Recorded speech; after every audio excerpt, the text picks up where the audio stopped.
Operation के बाद normal delivery हो सकती है या नहीं, किन सूरतों में आपको नुकसान हो सकता है अगर आप नॉर्मल का रिस्क लेंगे और किन सूरतों में आपकी नॉर्मल डिलीवरी हो सकती है। सबसे पहली चीज़ जो आपने देखनी है कि आपका पहला ऑपरेट हुआ क्यों है, उसकी वजह क्या थी। अगर तो उसका कट सीधा लगा है यानी कि ऊपर की तरफ खड़ा लगा है तो आपकी नॉर्मल डिलीवरी नहीं हो सकती, आप नॉर्मल डिलीवरी की तरफ नहीं जाएंगे। अगर आपका जो स्कार है, जो कट है, वो नीचे की तरफ लगा है तो आप नॉर्मल डिलीवरी की तरफ जा सकते हैं। इसके अलावा जो रीज़न है, सबसे पहली चीज़ तो आपने देखनी है कि जो आपका ऑपरेशन हुआ वो कहाँ से हुआ और किस तरीके से हुआ है। अब आपने घर पे दाइयों से केस करवाना नहीं लग जाना, आपने बाकायदा चेकअप करवाना है। चेकअप में जो चीज़ आपने चेक करवानी है, देखनी है, सबसे पहली चीज़, क्या आपका बच्चा सीधा है। दूसरी चीज़, क्या आपके बच्चे का वज़न तो ज़्यादा नहीं है, क्या आपके बच्चे को शुगर तो नहीं है। अगर माँ को शुगर होगी हमल के दौरान तो बच्चे को शुगर हो सकती है, जिसकी वजह से बच्चे का वज़न बढ़ सकता है और इस कंडीशन में आप नॉर्मल डिलीवरी नहीं करवा सकते। इसके अलावा आपने कुछ चीज़ें देखनी होती हैं कि आपने अल्ट्रासाउंड करवाना है 8वें से 9वें महीने में। देखना है कि जो आपका सकार है, जो आपका पहला ऑपरेट है, उसका थिकनेस उसकी कितनी है। यानी कि आपने ये चीज़ नोट करनी है कि वो इतनी स्किन आपकी बच्चेदानी की जो है, अंदर वाली जो है, इतनी पतली नहीं हो गई कि आप नीचे से ज़ोर लगाते लगाते ऊपर से आप पेट के ऊपर से आपका ऑपरेट वाला जो स्कार है, जो कट है, वो फट सकता है, जिसकी वजह से बच्चा भी डेथ हो सकती है, माँ की भी। तो इससे बचने के लिए आपको ये समझने के लिए, एक तो घर में, दूसरा छोटे मोटे क्लिनिक, तीसरा आपने किसी बड़ी जगह 1 या 2 डॉक्टर चेंज करके आपने अपना चेकअप करवा लेना है, फिर आपने नॉर्मल की तरफ जाना है। बहुत से कमेंट आ रहे हैं, कल ही हमारे यहाँ पे ऐसे हुआ है कि घर पे दाइयों के पास केस करवा रही थी कि उसकी बच्चेदानी फट गई है, माँ और बच्चा दोनों ख़त्म हो गए। अगर बच्चेदानी फट जाती है, बच्चेदानी का ऑपरेट जो है पहले वाला आपका हुआ खुल जाता है, तो उससे इतना ब्लीड होता है कि 10 मिनट के अंदर अंदर माँ या बच्चा एक चला जाता है, अगले 10 मिनट में दूसरा जा सकता है।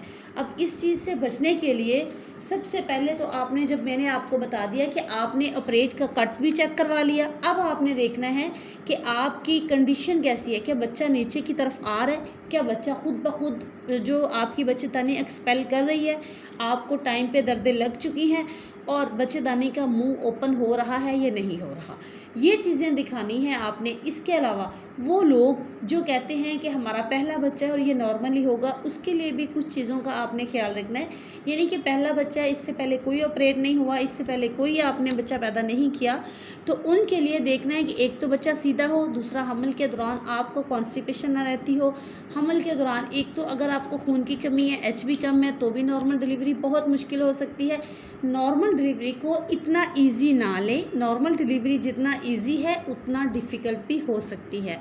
इसमें ये आपके लिए रिस्क भी बन सकता है। अब इस चीज़ को आपने देखना है। अब डॉक्टर कैसे देखेंगे कि आपकी नॉर्मल डिलीवरी हो सकती है या नहीं। एक तो जो चीज़ें मैंने बता दी हैं, वो चीज़ें डॉक्टर आपसे पूछेंगे कि आपके ऑपरेट में दर्द तो नहीं होता। अगर आपके स्कार में पहले दर्द हो रहा है पिछले ऑपरेशन में, तो आपकी नॉर्मल डिलीवरी नहीं हो सकती। अगर आपको कब्ज़ रहती है तो आपकी नॉर्मल डिलीवरी मुश्किल होगी। अगर आपका स्कार ऊपर की तरफ खड़ा लगा है तो आपकी नॉर्मल डिलीवरी नहीं होगी। इसके अलावा ये चीज़ मैटर नहीं करती कि आपका वक्फ़ा कितना है, आपका 5 साल का वक्फ़ा है, आपका 4 साल का या 7 साल का। बच्चे की कंडीशन, बच्चे का वज़न, माँ की सेहत, सब कुछ सामने रखा जाता है। इसके साथ साथ अब देखेंगे कि आप डिलीवरी के प्रोसीजर में आ चुके हैं, आपको दर्दें लग गई हैं, अब आप मज़ीद वेट करेंगे कि यानी दर्दें खुद ब खुद बढ़ रही हैं या नहीं। अगर ऑपरेट के बाद दर्दें खुद ब खुद बढ़ रही हैं, बच्चेदानी का मुंह ओपन हो रहा है, तो आपकी नॉर्मल डिलीवरी हो सकती है। अगर खुद ब खुद बच्चेदानी का मुंह ओपन नहीं हो रहा, तो पहले जिनके ऑपरेट हुए होते हैं उनको और ज़्यादा मेडिसिन नहीं लगाते, उनको यानी कि दर्दें बढ़ाने वाले टीके नहीं लगाए जाते, ताकि इसलिए कि बच्चेदानी का मुंह खोलने के लिए ज़ोर लगाया जाता है। वो ज़ोर कहीं ऊपर से बच्चेदानी का जो स्कार है, जो पहले ऑपरेट हुआ है, वो कट को कहीं रैप्चर ना कर दे। अगर वो कट रैप्चर हो चुका हो तो आपको दर्द नीचे की तरफ जाने के बजाय ऊपर पूरे पेट में घूमती हुई फ़ील होगी। आप बिल्कुल एक किस्म की आपकी बॉडी आपका साँस छोड़ते हुए महसूस होगी। आपके जिस्म में ऐसे लगेगा जैसे जान ख़त्म हो रही है, बेजान सी आपकी कुदरती ताकत ख़त्म होती हुई नज़र आएगी। पेट के ऊपर से अगर हाथ लगा के देखा जाए तो बच्चे के पार्ट्स जो हैं, बच्चे के हाथ, पाँव, पैर, टाँगे ये ईज़िली हाथ में फ़ील हो रहे होते हैं, क्योंकि बच्चेदानी फट के बच्चा बाहर निकल आता है पेट में और माँ की हालत एकदम से ख़राब हो जाती है, जो कि मैंने आपको बताया कि 10 से 20 मिनट के अंदर अंदर माँ की जान को ख़तरा हो सकता है। अब डॉक्टर देखते हैं कि अगर बच्चेदानी खुद ब खुद खुल रही है, वो बार बार हर घंटे के हिसाब से आपको चेक कर रहे हैं, पर घंटा फी सेंटीमीटर एक बच्चेदानी जो ओपन हो रही होती है लेबर के दौरान, तो एक घंटा के अंदर 1 सेंटीमीटर ओपन होनी चाहिए, अगर तो सही प्रोसीजर जा रहा है। यहाँ पे थोड़ी सी मुश्किल आ गई, सही सलामत केस नॉर्मल डिलीवरी का हो रहा होता है और अचानक से ये रुख मोड़ भी सकता है, अचानक से फिटर स्ट्रेस भी आ सकता है, बच्चा डिस्ट्रेस में जा सकता है। जबकि आपको ऐसी जगह पे मौजूद होना चाहिए जहाँ पे बच्चे की सहूलत भी हो, माँ को भी और आपके बच्चे को, दोनों को अच्छी प्रोटोकॉल प्रोटेक्शन मिले। अब आप ऐसा डॉक्टर चूज़ करेंगे जो डॉक्टर यानी कि आपके हर सवाल का जवाब दे, जिसके पास फ्री टाइम हो आपके लिए। अगर वो आपकी नॉर्मल डिलीवरी का आपको कह रहे हैं और या तो आपसे फ़ीस ज़्यादा मांग रहे हैं, तो आप इस चीज़ की टेंशन ना लें। वो इसीलिए फ़ीस ज़्यादा मांग रहे हैं कि वो आपको नॉर्मल डिलीवरी का ट्रायल देंगे। अगर आपको वो कह रहे हैं कि नॉर्मल डिलीवरी का हम ट्रायल नहीं देंगे, तो आप उनको मजबूर मत करें, वो आपको नॉर्मल डिलीवरी का ट्रायल दें। अब यहाँ पे समझने वाली बात यह है कि घर में डिलीवरी पहले दौर और थे।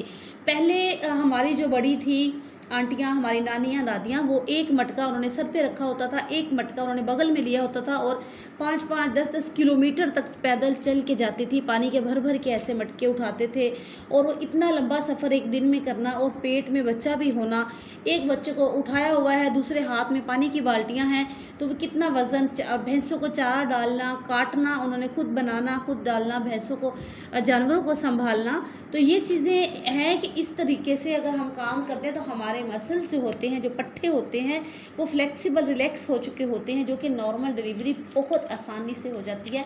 अब भी आजकल भी ऐसे लोग मौजूद हैं जो कि मेरे क्लिनिक में आते हैं, जो कि दर्दों के साथ आते हैं, बिल्कुल देखने में उनको फ़ील नहीं होता कि इनको दर्दें होंगी। जब चेक करते हैं तो वो फुली पे होते हैं, यानी कि बच्चा डिलीवर होने में 1 से आधा घंटा रह रहा होता है। अगर वो हम उनको उनके हाल पे छोड़ दें, कि कुदरती दर्दों पे छोड़ दें, अगर हम हल्का सा ट्रायल दें, लेबर का साथ में इंजेक्शन लगाएं, तो 20 से 25 मिनट के अंदर वो डिलीवरी हो जाती है। अब ये चीज़ समझने वाली है कि हमारे यहाँ हमल होता है तो हम सबसे पहले बेड पे पहुँच जाते हैं कि जी हमल हो गया, बेड रेस्ट। तो हमल के पहले दिन से जो बेड रेस्ट करते हैं उनको नॉर्मल डिलीवरी भी मुश्किल होती है। अब बेड रेस्ट किन सूरतों में करना है वो आप लोगों को डॉक्टर आपको बता देते हैं, कि अगर आपको इसके बारे में मज़ीद वीडियो जाननी हुई तो मैं आपको वीडियो बना दूंगी। लेकिन यहाँ पे जो बात हो रही है कि ऑपरेशन के बाद नॉर्मल डिलीवरी आपने करवानी है या नहीं। अगर करवानी है तो आपने 1 नहीं, 2 नहीं, 3 जगह से अपने खुद को चेकअप करवा लेना है। क्या आपको कोई मज़ीद ऐसा प्रॉब्लम यानी कि प्लेसेंटा प्रीविया ना हो, खुदा ना खास्ता ऐसा होता है कि आपने चेकअप नहीं करवाया होता सही तरीके से और बस आपको पता होता है कि हमारा वक्फ़ा इतना है, नॉर्मल डिलीवरी हो सकती है, आप बैठे हुए हैं करवाने के लिए।